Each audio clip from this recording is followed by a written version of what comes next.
delivered through imagery rather than words alone. IRGC linked accounts have circulated video they say shows the U.S. aircraft carrier USS Abraham Lincoln, accompanied by messaging that leaves little room for interpretation.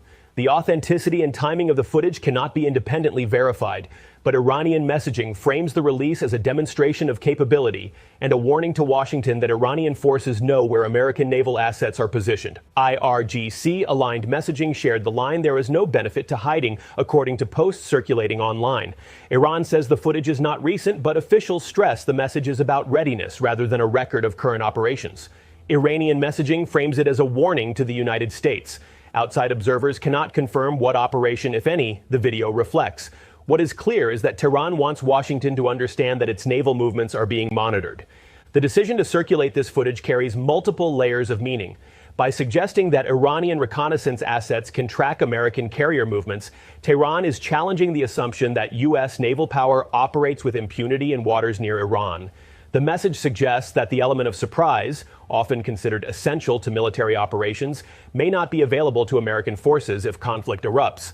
Iranian officials stress that the video is about readiness rather than documentation of recent operations. The distinction is important. Tehran is not claiming to have conducted a surveillance mission against the Abraham Lincoln in recent days. Instead, Iranian messaging demonstrates that the capability to monitor American naval movements exists, and by implication, that such vessels could be targeted if necessary.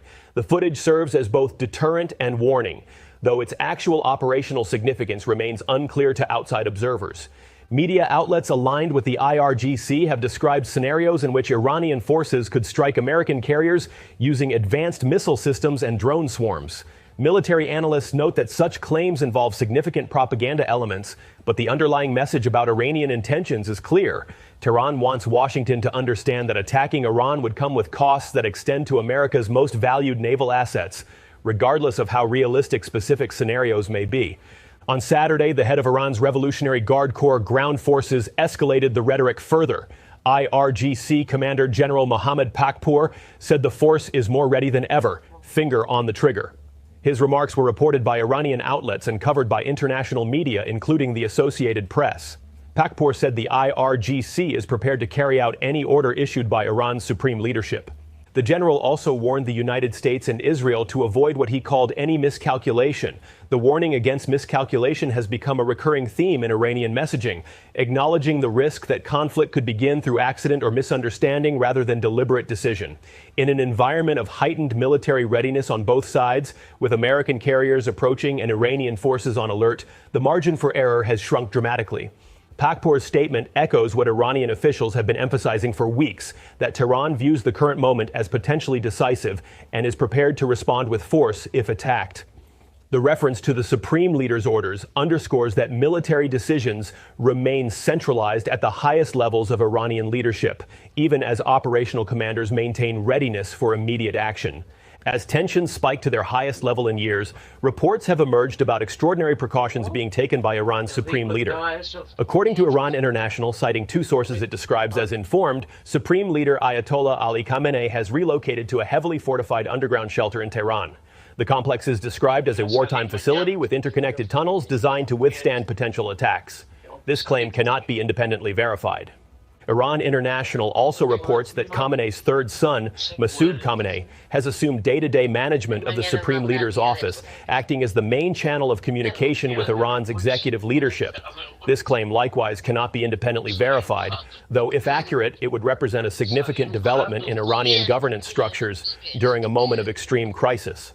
The reported decision to move to a bunker facility would reflect Iranian assessments of the threat level posed by American military deployments.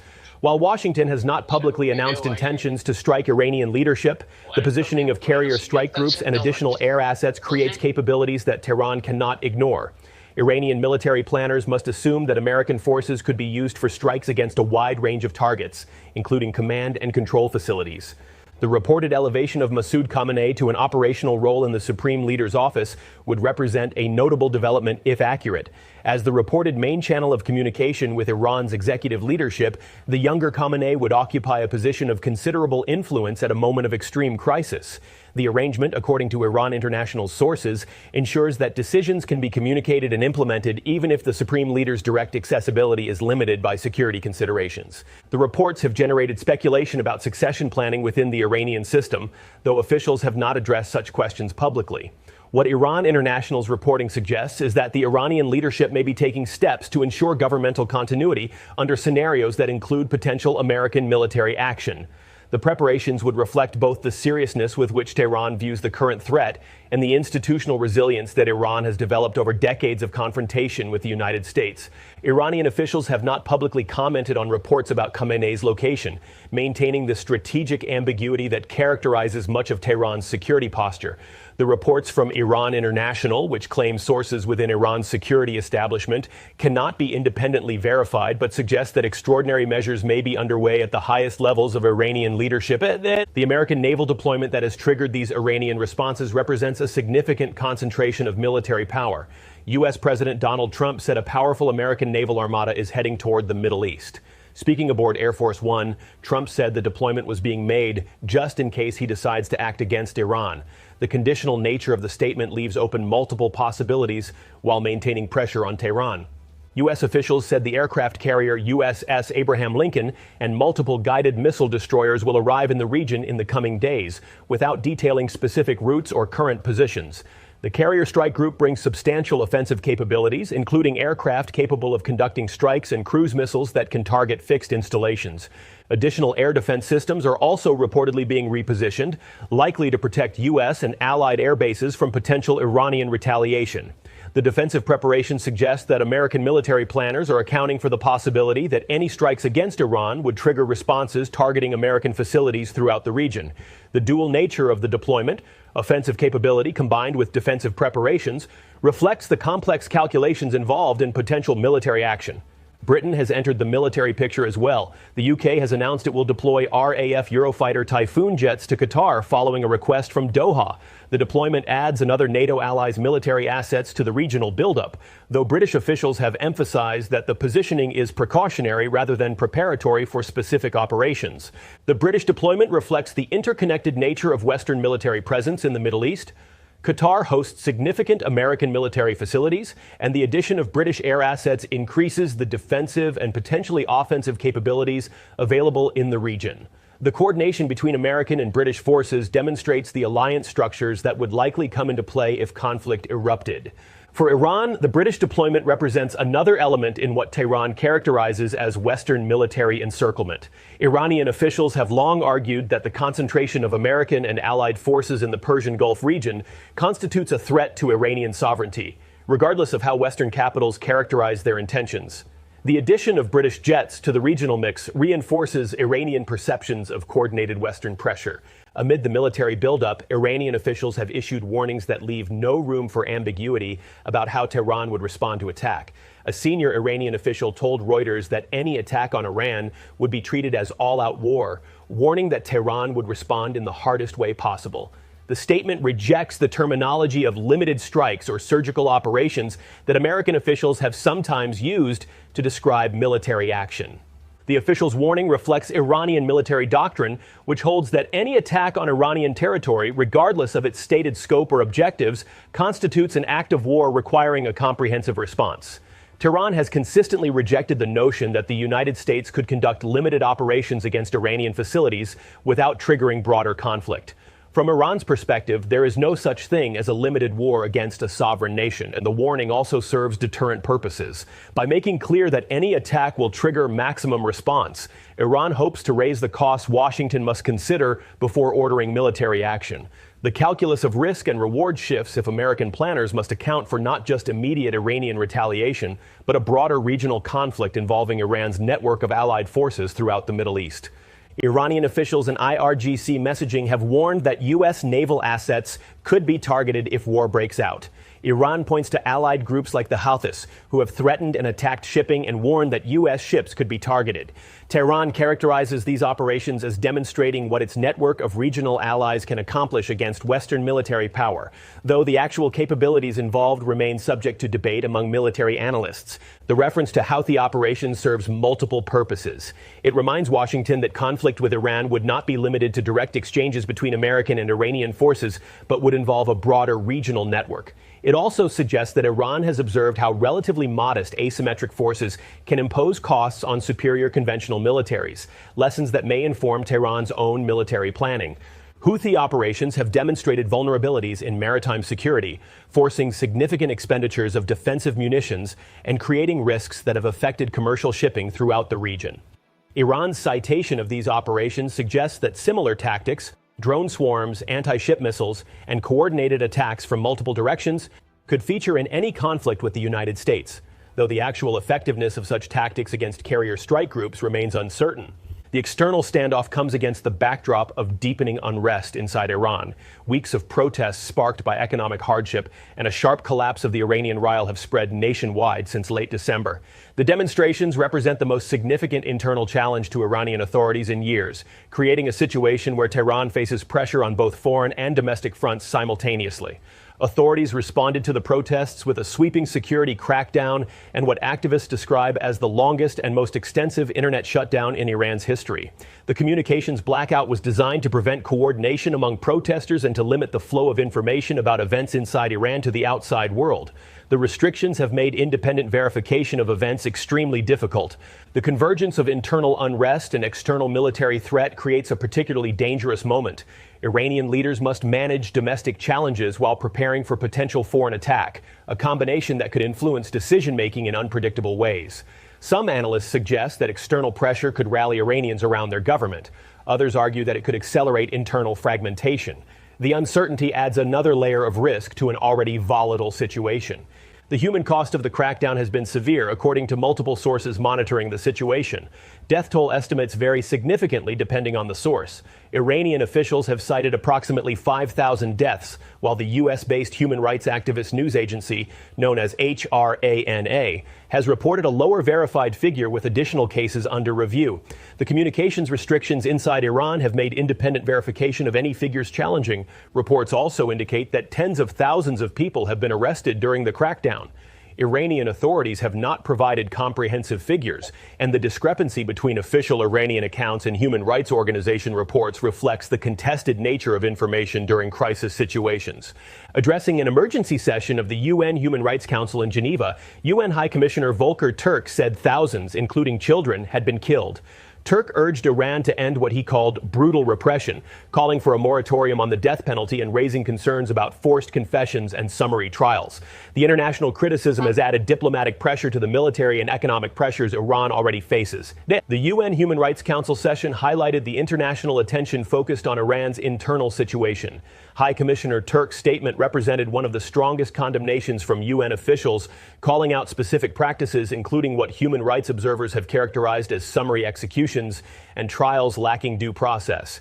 Iran has rejected the criticism as politically motivated interference in its internal affairs. Iranian officials argue that the protests were influenced by foreign actors seeking to destabilize the country and that security forces responded proportionately to violence. The competing narratives make assessment of events difficult, particularly given the information restrictions that have limited independent reporting from inside Iran. The UN session also produced a resolution critical of Iran's human rights record, though the resolution faced opposition from some member states. The diplomatic battle at the UN reflects broader geopolitical alignments, with Western nations generally supporting criticism of Iran, while other states argue that such resolutions constitute inappropriate interference in sovereign affairs. The UN Human Rights Council vote produced a notable development when India voted against the resolution criticizing Iran's crackdown. The vote provided Tehran with diplomatic backing from one of the world's largest democracies at a moment of significant international pressure. Iranian ambassador to New Delhi, Mohammad Fadhili, publicly acknowledged India's position. The Indian vote represents a significant diplomatic development because it demonstrates demonstrates that Iran maintains international relationships that can provide cover against Western pressure. India's position reflects its own foreign policy calculations, including energy relationships with Iran and broader skepticism of what New Delhi views as Western use of human rights mechanisms for political purposes. The support is particularly valuable to Tehran at a moment when the country faces isolation on multiple fronts. India's vote, along with opposition from other states, prevented unanimous condemnation and provides Iran with evidence that international opinion is not uniformly aligned against it. The diplomatic dimension of the crisis continues alongside the military buildup. U.S. and Israeli leaders have publicly commented on the protests in Iran, framing them in political terms that Tehran characterizes as interference. President Donald Trump has expressed support for Iranian demonstrators, positioning American pressure on Iran as aligned with the aspirations of ordinary Iranians. The messaging seeks to distinguish between the Iranian government and the Iranian people. Israeli Prime Minister Benjamin Netanyahu has also commented on events inside Iran, saying Israel is closely monitoring the situation. Netanyahu suggested that a different Iran could have different relations with Israel, framing the current adversarial relationship as a function of Iranian governance rather than inherent conflict between the two nations. From Tehran's perspective, the American and Israeli statements represent interference in Iranian internal affairs and reinforce suspicions that the protests are being encouraged or exploited by foreign powers. Iranian officials have characterized the demonstrations as part of a broader campaign to destabilize the Islamic Republic, using economic pressure and information operations to generate and amplify unrest.